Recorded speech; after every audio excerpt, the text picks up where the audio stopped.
You are Locked On Warriors POSTCAST, part of Locked On Sports San Francisco on the Locked On Podcast Network. Your team every day. Yo, what's up, everyone, and welcome back to the Locked On Warriors POSTCAST. I'm your host, Eric Triple E Engel, and tonight the Warriors dropped their home opener, falling to the Los Angeles Clippers 112 to 104. And tonight just was not the Warriors' night. They picked up right where they left off at home last season, falling in the home opener. Turnovers and more turnovers, 21 to be exact, tanked them tonight, and the defense just didn't seem as active as it did in the prior two games this season. But the biggest news of the night is Steph Curry rolled his ankle and eventually exited the game for the locker room. We will keep an eye out for updates during the show, as obviously the Warriors season hinges on the outcome of this injury. We'll break it all down, but first, I want to thank all of you for watching us on the Locked On Sports San Francisco YouTube channel. Please, please, please, if you aren't subscribed already, hit that subscribe button right now. Thanks also for listening on the Locked On Warriors podcast feed and making us your first listen following these Dubs games. And make sure to check out the Locked On Warriors Daily Show for more in-depth coverage. And you can start the season with a big return on FanDuel. New customers can place a $5 bet, and you'll get started with $150 in bonus bets if you win your first $5 bet. Just visit FanDuel.com to get started.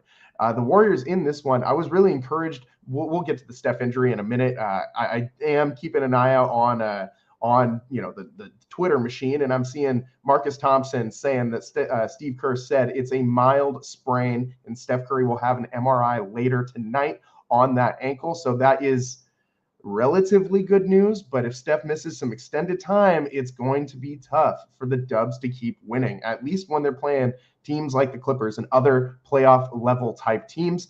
This was a game the Warriors really had in hand before, not in hand, but they were keeping it there with the Clippers. They were trading runs back and forth, and once Steph came out, it looked like the Warriors just didn't have enough firepower to compete with the Clippers. But they could have done themselves some favors tonight by not turning the ball over 21 separate times. It was just way too many turnovers, way too many turnovers for the Warriors. You were chasing points at the end there, and inside they also struggled a lot. I mean, Zubac is a big man down there in the block, and the Warriors really struggled with him tonight. He was 10 of 19 from the field, 23 points, and he had a big impact on those points in the paint. For the Clippers, they outscored the Warriors 58 to 38 in those points in the paint, and that's a big issue for this team, as we knew it was going to be going into this season. They are small. They need to figure out how to defend inside. We saw the Warriors get punished last year in these types of games pretty often as well. So the Warriors still don't really have a solution to stopping these teams with these prolific big men, and Zubac doesn't get nearly enough love. This guy is a pretty solid big man. I feel like Warriors fans are pretty familiar with him at this point. I mean, we see him 4 times a year, so he's pretty solid. But it's a big night for him to take advantage of the smaller Warriors squad. And it was the Warriors had a tough time in this one, keeping up with the Clippers after halftime. They cut that lead to 5 at the half, and the teams were shooting the same percent from the field, but the turnovers were the difference. The second half started with more Warriors turnovers and just fumbling the ball around, just turning over the rock over and over. And the Clippers kept capitalizing on these turnovers. And then, of course, you had Steph roll his ankle, trying to run off of a screen. He didn't trip over anyone, just rolled the ankle, and he took himself out of the game. And this was in that third quarter. He didn't go to the locker room right away. He headed to the bench, and he sat there kind of stretching it out, trying to keep it loose. You saw him working with the resistance bands over there on the bench. And meanwhile, Norman Powell, oh my God, Norman Powell with the third quarter of his life, just absolutely killing the Warriors, 16 points in that quarter alone. And overall, for the night, Norman Powell was just a thorn in the Warriors' side.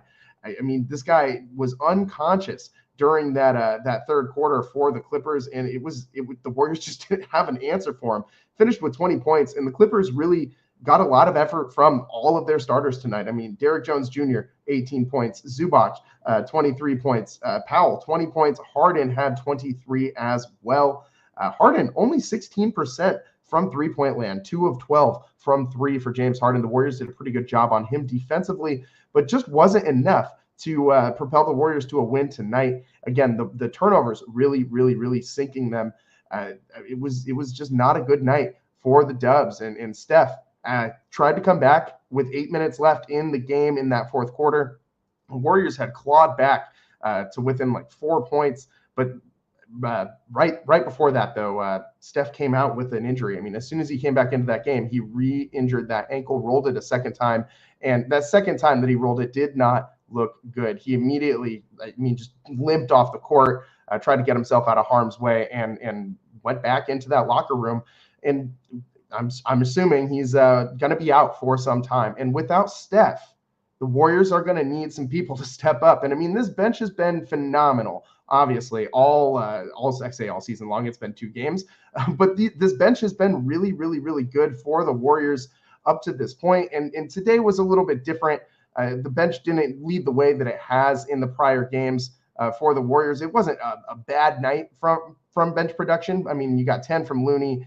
You only got 8 from Buddy Hield, though, which was a big difference. Just 1 for 9 from 3 and 3 of 14 from the floor. So we've seen good Buddy Hield now, and now we've seen bad Buddy Hield. And this is kind of the arc of what Buddy Hield's career has been like, right? This is who he is. So he'll play those games that, he earned that massive contract a few years ago, several years ago now, from the Kings. And he, obviously he's got the potential to just light the world on fire with his scoring, but just not all the time that to warrant being in that upper echelon of NBA players. He can't carry a team like a Steph Curry can, like a Klay Thompson of old used to be able to. This is not the same guy. I mean, maybe at one point in Buddy Hield's career, he could have done that over a stretch, but I don't think he can do that right now. So you're going to need a lot of people to step up in Steph Curry's absence. I'm curious to see what they do with the starting lineup going forward. I don't think it'll be Buddy Hield in the starting lineup. I do think it'll be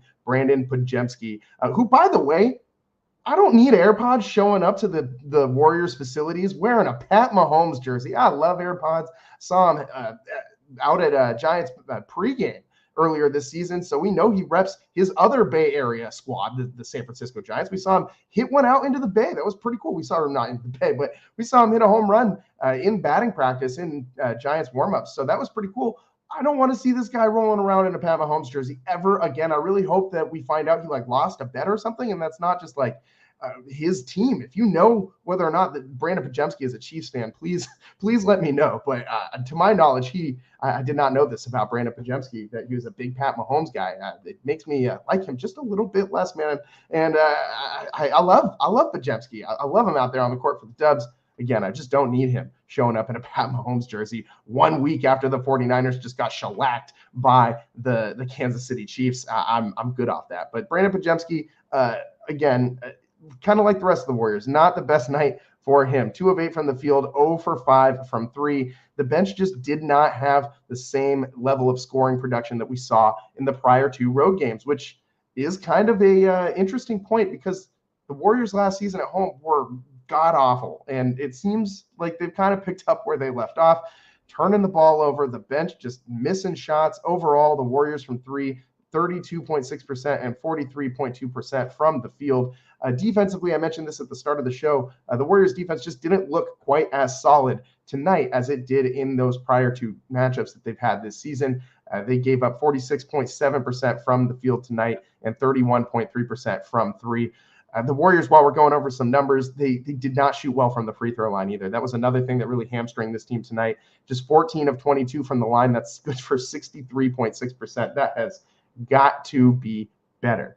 There were some good things from tonight, though. Andrew Wiggins, the most notable good thing from tonight. Wiggs played out of his mind. The only reason the Warriors were really in this game. We got to talk about Wiggins a little bit more later on in the show in his 29 points. We also got to talk about John Kuminga. He came out looking pretty good tonight, and the effort kind of seemed to teeter off a little bit later in the game. So I would like to see him continue to play at that same level of intensity that we saw him start this game with tonight. But a lot of good things that I thought we saw from John Kuminga and from Andrew Wiggins tonight. The Warriors wings, really important to how this season will play out. The Locked On Warriors Postcast rolls on. We'll talk about those things and more next on the Locked On Warriors Postcast.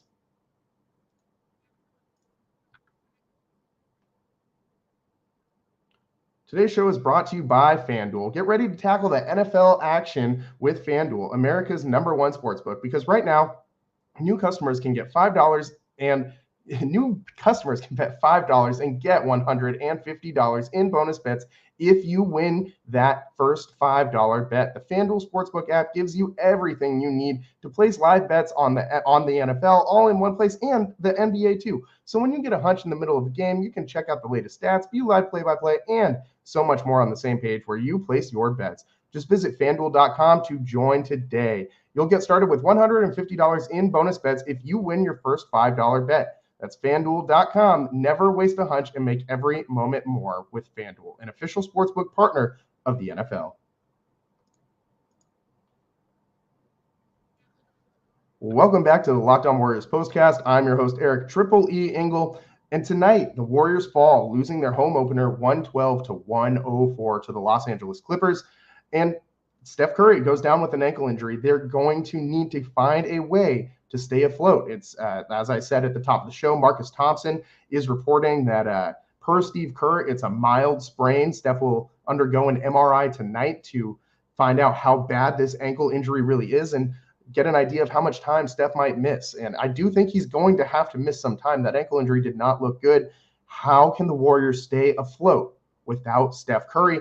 And it all centers around these wings. It really does. Jonathan Kuminga and Andrew Wiggins. And Wiggs tonight stepped up in a big, big way. He played 29 minutes tonight, the most of anybody on the Warriors. Nobody on this team has played over 30 minutes in a game yet. Nobody's even reached the 30-minute mark on this squad. So that continues for the Warriors. But Wiggins tonight, 11 for 15 from the field. That is awesome. He also went 5 of 8 from 3, knocked down a couple free throws. He had 3 rebounds, didn't pick up an assist, but he did have a steal and a block.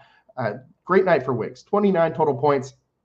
And at the end, in the fourth quarter, he was really the center point of this offense. He was the focal point of everything the Warriors were doing. He was the guy that was looking to score, calling his own shot. And I liked seeing the aggressiveness from Andrew Wiggins in this situation, because when Wiggs is hesitant, when Wiggs doesn't know what he wants to do, and he just kind of tries to play, second, third, fourth fiddle on offense, he doesn't look very good. He's indecisive. He turns the ball over, and he doesn't always make the right play. I mean, we've seen him plenty of times just pass up shots that we know he can make, pass up opportunities to go to the rim when we know that he's more physically dominant than most of the defenders trying to take him on in the NBA. And today, Wiggins, we didn't see any of that. Today for Wiggins, we saw him being decisive, taking shots when he was open, driving the lane when it was there, and we saw him working. I mean, he did pretty solid on defense. Overall, he had a -3 ±, but the starting lineup and really all the Warriors as a whole had not great plus minuses tonight. So we won't hold that against Andrew Wiggins tonight. But this is going to be how we need to see him play for the next couple weeks, depending on how much time Steph misses. I'm assuming he's probably going to miss at least a couple weeks, maybe 1 to 2 weeks. I'm completely speculating here at this point. But if it's a mild ankle sprain, and this is an injury that Steph's had before, obviously the ankle injuries are a concern anytime that happens to Steph Curry. There's a little red flag that goes up for all of Dub Nation. But I don't expect him to stay out for too long if it is a mild sprain.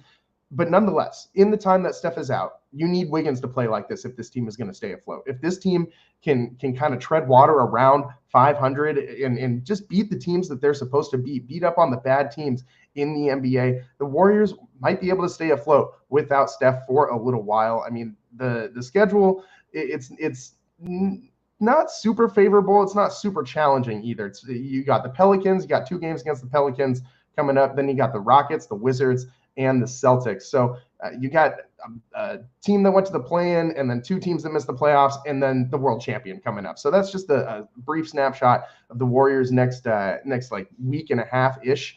But those are some winnable games. I mean, if you can, and then you got the Cavs after the Celtics. And if you can get one of the 2 from the Pelicans, if you beat the Rockets and the Wizards, and then you go lose to Boston and Cleveland, that won't be the end of the world if Steph comes back after that. And you just got to beat the teams that are in front of you. After that, the schedule does get a little bit tougher. You get the Thunder, the Mavs, the Grizzlies, the Clippers. So the schedule isn't super favorable the longer that this injury could linger on for Steph. it's important that they get him back on the court as soon as they can, but it's also important that Steph is actually healthy when they put him back out there. The last thing you want is for him to come back and re-injure this ankle and for these ankle injuries to crop back up again. I mean, we've seen Steph have to miss so much time with these ankles in his career. And, getting later in his career, injuries are going to start to pop up every now and again, more than they have in recent years. Steph obviously does a great job of taking care of his body, as do most of the NBA's elite. But it's concerning to me. It is concerning to me, and someone's going to have to step up. As I said, I think Brandon Podziemski is going to be the guy to be inserted into the starting lineup in Steph's place.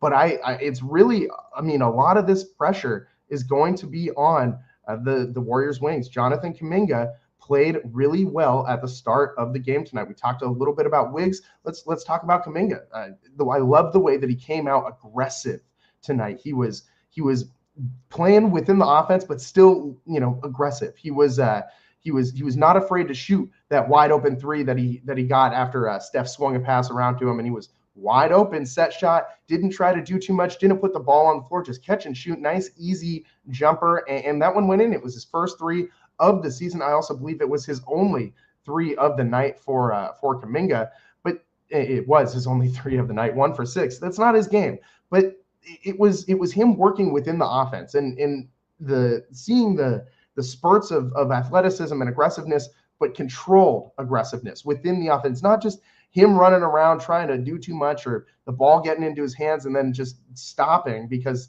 that's what's happened a lot this season and happened a lot last year too, if we're being frank. When the ball got into Kuminga's hands, the rotation would stop.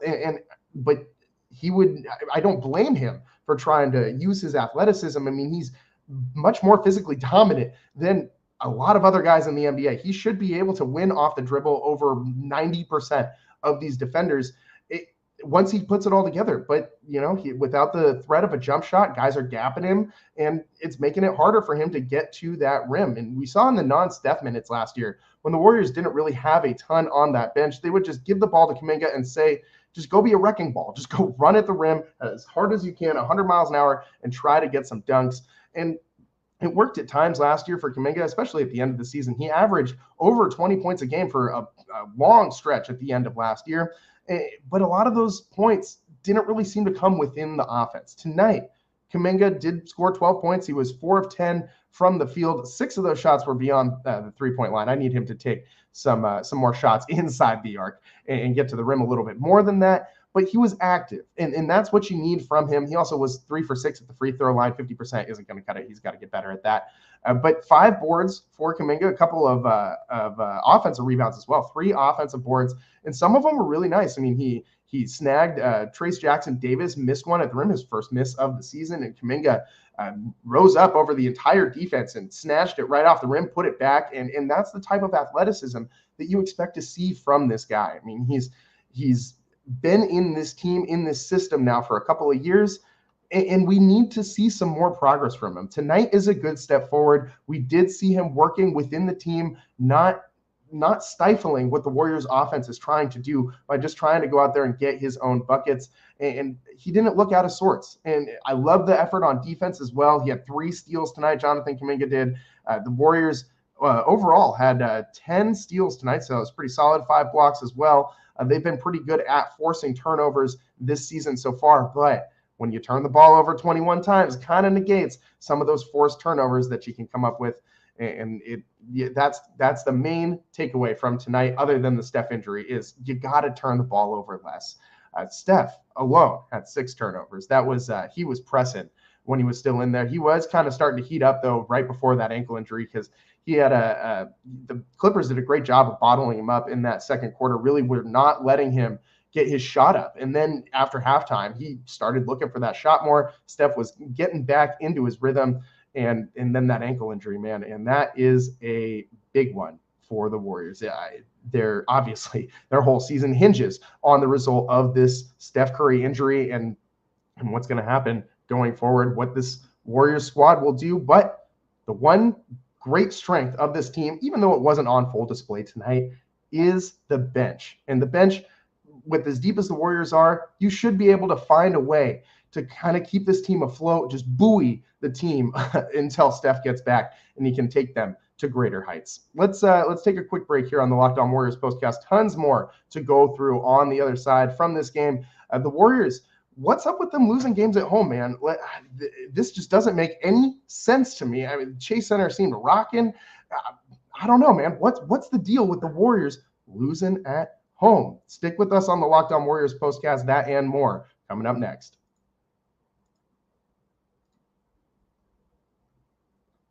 Today's show is also sponsored by Gametime. I love live events from concerts to sporting events and everything in between, and I rely on Gametime to get my tickets. Gametime has a new feature called Gametime Picks that makes getting tickets for all of your favorite live events even easier.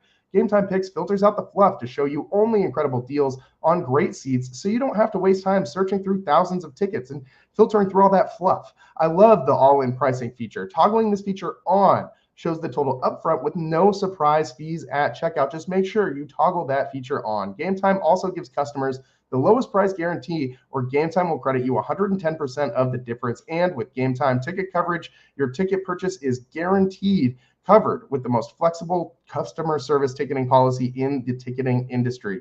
Take the guesswork out of buying tickets with Gametime. Download the Gametime app, create an account, and use code LOCKEDONNBA for $20 off your first purchase. Receipt of copy does not constitute an order. Terms apply. Again, create an account and redeem code LOCKEDONNBA for $20 off. Download Gametime today. What time is it? Game time.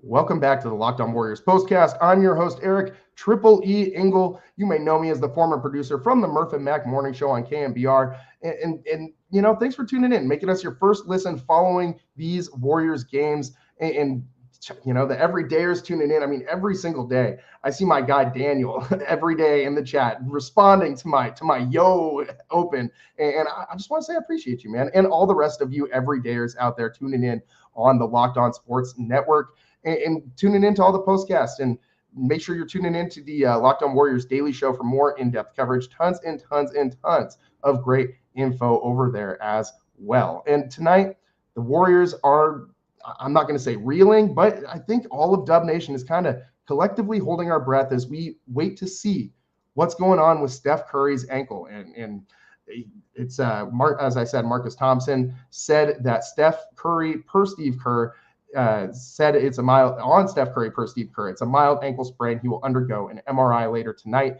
to find out the severity of this injury. But the Warriors, aside from this, what the heck is up with the Warriors unable to win games at home? And I know they've had exactly one game at home this year, but going off last year, like they barely scraped out a winning record at home. They barely got to that 500 mark before the end of the season. And for a minute there, it looked like they weren't going to be able to do it. The Warriors start off this season strong, 2-0 on the road, and then they come home and drop one to the Clippers. And yes, I know that the Clippers are the only playoff team that they've played so far this year. The Blazers are not very good. And, I mean, the Warriors, they've had a pretty easy couple games to lead up to this one. The Jazz aren't any good either, as we saw a couple nights ago. But the Warriors need to figure out a way to win games at home, man. And I don't know what it is, because Chase Center doesn't seem flat to me. It doesn't seem like a lackluster crowd or environment. And I mean, I am still of the opinion that old Oracle was, I mean, hands down the best NBA environment during its heyday that you could find anywhere in the league. I mean, Chase Center does not hold a candle to that, in my opinion. Just the raucousness of those Roracle crowds, just, I mean, all-time great crowds. And it's just not the same. You know, like Chase Center's been knocked time and time again for, you know, all the where it is in San Francisco, and it being very accessible to all the tech bros who like to show up to all the important games and not put on the t-shirt over their nice button-ups. And that's been interesting point of contention between inside the Warriors fan base. And I'm not saying that directly translated to the Warriors, you know, being bad at home last year. But I do think that it's interesting to note that the crowd just doesn't seem the same, and the Warriors don't seem the same at home since that crowd dynamic kind of shifted. And I'm not saying it's a causal thing. I'm just saying there's a correlation here, and it's interesting. The Warriors fan base has taken a little bit of a reputation hit in recent years as being kind of fair weather fans and soft and things like that. And it's not at all what you used to call Warriors fans back when they were playing in Oakland, and you used to see those massive roaring crowds, despite the team not always being very good back in those days. But the Warriors tonight can't find a way to win at home, and it's again the bench just kind of fell flat tonight. And the starters, it's not like they were lighting the world on fire other than Andrew Wiggins and Steph. I mean, you had TJD with 4 points, 2 of 6 from the field. You had Kuminga with 12 and Draymond with just 2. And Draymond was not as active on the defensive end of the floor tonight. I can't expect him to just be Superman every day on defense, running around playing positionless defense and just covering the ball wherever it swings to. Can't expect that from him all the time. But it did seem like he was a little bit less active, a little bit less, in people's faces tonight. It just didn't seem like he was impacting the game as much on the defensive end as we've seen him in the prior 2 games this season. And defensively, it starts with Draymond. You heard Buddy Hield talk about it. I think it was a halftime interview in one of their prior 2 games this season. He said that everybody holds each other accountable on defense, starting with Draymond Green. And he's the captain out there on the defensive side of the ball. He tells everybody what to do and where they should be, who they're guarding. You see him pushing his own teammates out to go run at guys on the perimeter. And tonight we didn't see the rotations as crisp. We didn't see the perimeter defense as airtight as it needed to be against some of these 3-point shooters. And it cost the Warriors. This is that, and the turnovers. It was just too much for them to overcome. And of course, the number one thing that caused the Warriors to lose this game, the Steph Curry ankle injury. He was just starting to heat up before he rolled that ankle. This looked to be like it was going to be a second half Steph masterpiece. So he was really starting to pour it in from the field. He was 4 of 7 from 3 and 6 of 11 from the field before the injury. He had 6 assists and 4 rebounds, a couple of steals and a block. So Steph was super active tonight. He did have those 6 turnovers, which was a big part of the Warriors' 21 turnovers tonight. You just can't have that. You're not going to win many games if you have 21 turnovers. The Warriors are going to be back in action in just a couple days. Won't take them too long. Tuesday, 7 p.m. versus the Pelicans at Chase Center. So you got another chance to win a home game coming up right around the corner. And the Warriors, we can't start this season with them losing games at home, like multiple games at home. We can't do that again this year. We already did that last year. They were great on the road last year. If they had just been, better than average at home, maybe they avoid the play-in altogether last season, and who knows what it would have looked like. Maybe we want to be seeing Klay Thompson in a Dallas Mavs jersey. Maybe we want to be thinking about our last interaction with Klay as a Warrior being that 0 for 10 game. Maybe things could have been different, but they weren't, and the Warriors need to find a way to win games at home. They'll have a chance, as I said, Tuesday, 7 p.m. versus the Pelicans. And we'll come to you live, as we always do, on the Locked On Warriors postcast following that game. It's about all the time that we got for you guys today. We got to get on out of here and do a Locked On 49ers postcast. So if you've been keeping an eye on both games like I was today, make sure you tune in to our Locked On 49ers postcast, which will be going live in just a couple minutes. And thanks for tuning in today to the Locked On Warriors postcast. It's always fun. Always appreciate you guys tuning in. It's not a show without you guys, the fans. And all of our everydayers, thanks to all of you. And we'll see you next time, Tuesday, 7 p.m. The Warriors tip off versus the Pelicans. Thanks for tuning in. We'll see you next time. Peace.